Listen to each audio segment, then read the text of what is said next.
তো কালকে Manchester United draw করেছে উইথ উলভস।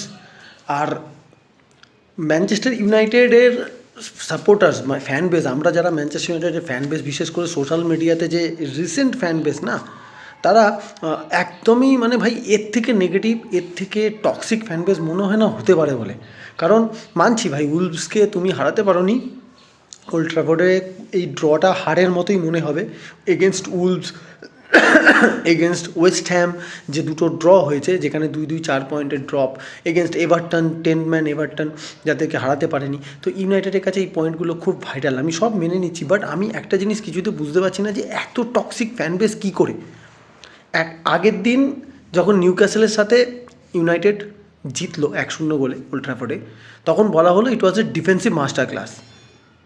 কালকে যারা ম্যাচটা দেখেছেন, রুবেন অ্যামোরিম পরে প্রেস কনফারেন্সে যেটা বলেছে যে কেন জাগজি গোল করার পরও তাকে বসানো হলো হ্যান, তো ও ফুটবলিং লজিক দিয়েছে একটা। ভাই সবাই এখানে দেখছি ম্যানেজারের থেকে বেশি জানে, সবাই ম্যানেজারের থেকে বেশি জানে। যে লোকটা দিনরাত টিমটাকে নিয়ে পড়ে আছে, যে লোকটা ম্যানেজ করেছে টিমটাকে, সেই লোকটার থেকে সমস্ত ফ্যান বেসরা বেশি জানে। এটা সম্ভব কখনো?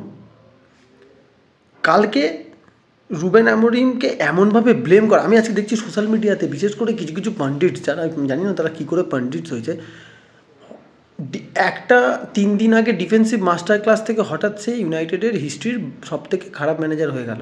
ইউনাইটেডের হিস্ট্রিতে কোনো ম্যানেজারকে তো এত কিছু সামলাতেও হয়নি আমার মনে হয়। ঠিক আছে, কালকে ড্র হয়েছে, it was a bad result, it was very bad result, আমি মানছি। বাট রুবেন অ্যামোরিম আমার মনে হয় না সেসকোকে এটা বলে দিয়েছিল যে তুমি 3টে সিটার মিস করো। আমার মনে হয় না রুবেন অ্যামোরিম কালকে কুনহাকে এটা বলে দিয়েছিল ভাই তুমি বল ছেড়ো না, ক্রুশাল মোমেন্টে বল ছেড়ো না। আর কুনহাকেও কোথায় গিয়ে এটা বুঝতে হবে যে এটা উলভস নয়, যে ওকেই সব কিছু করতে হবে। ক্রুশাল মোমেন্টে বল না ছাড়াটা যে কতটা কালকে আমাদের জন্য ব্যাকফায়ার করলে গেল সেটা দেখা গেল। কিছু জিনিস হয় আপনার যেটা পজিটিভ না, সব থেকে যে জিনিসটা সব থেকে আপনার মানে কি বলবো অস্ত্র বলতে পারেন, সেটাই কখনো কখনো আপনার দিকেও ঘুরে যেতে পারে। কুনহার খেলার সব থেকে পজিটিভ দিক হচ্ছে ওর বল ক্যারি করা, কিন্তু সেটাই কালকে বুমেরাং হয়ে ফিরলো। এমন অনেক জায়গা ছিল যেখানে কুনহা ফার্স্ট টাইম বল ছেড়ে দিলে হয়তো বেটার কিছু আসতে পারতো। সেসকো 3খানা সেটার মিস, একটা যে ওন গোলটা কালকে ওদের গোলকিপার জোসে শাহ বাঁচালো, সেটা অন্য যে কোনো দিন হলে গোল। আমার মনে হয় না রুবেন অ্যামোরিম কালকে বলে দিয়েছিল ডরগুকে কি ভাই তুমি অনসাইড থাকো, অফলাইন সাইড অফ সাইডে থেকো না, অনসাইড থাকো। তো আমার মনে হয় না যে এই জিনিসটা ওকে রুবেন অ্যামোরিম বলে দিয়েছিল ভাই তুমি অফসাইড হয়ে থেকে যাও। মানে আমি আপনাকে একটু একটা সব ভুল বললাম উত্তেজনার বসে, যে কালকে যে লাস্টে গোলটা হয়ে গেছিলো প্রায়, তো ভাই 8টা প্লেয়ার নেই।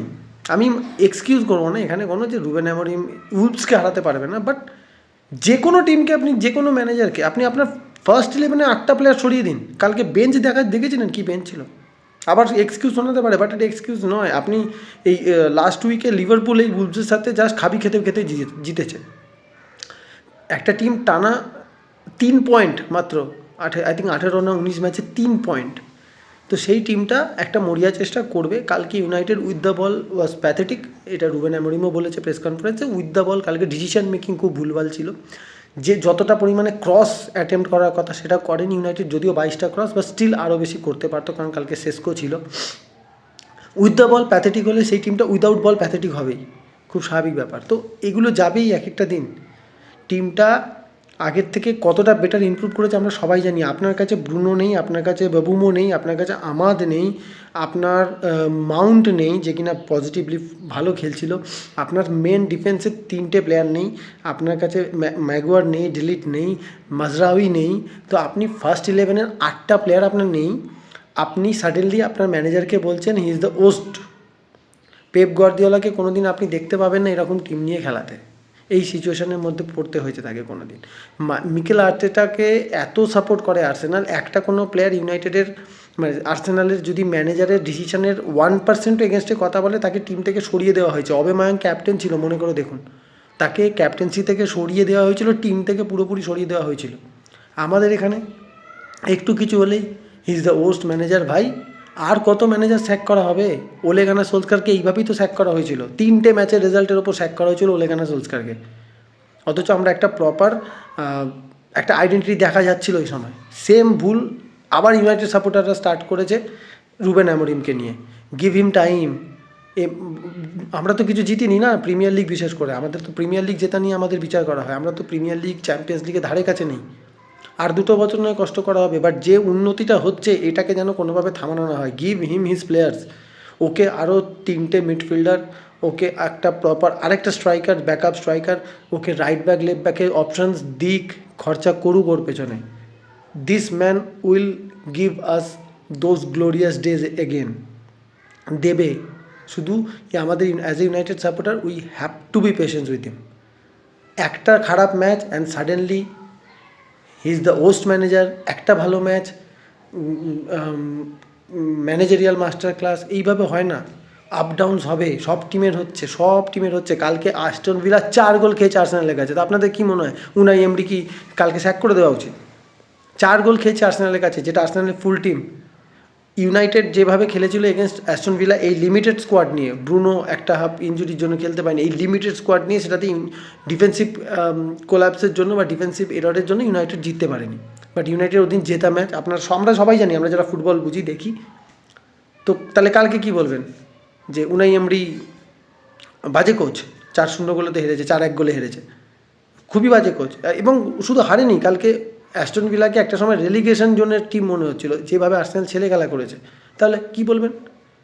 পেশেন্স ভাই, ধৈর্য ধরতে হবে আমাদের সবাইকে।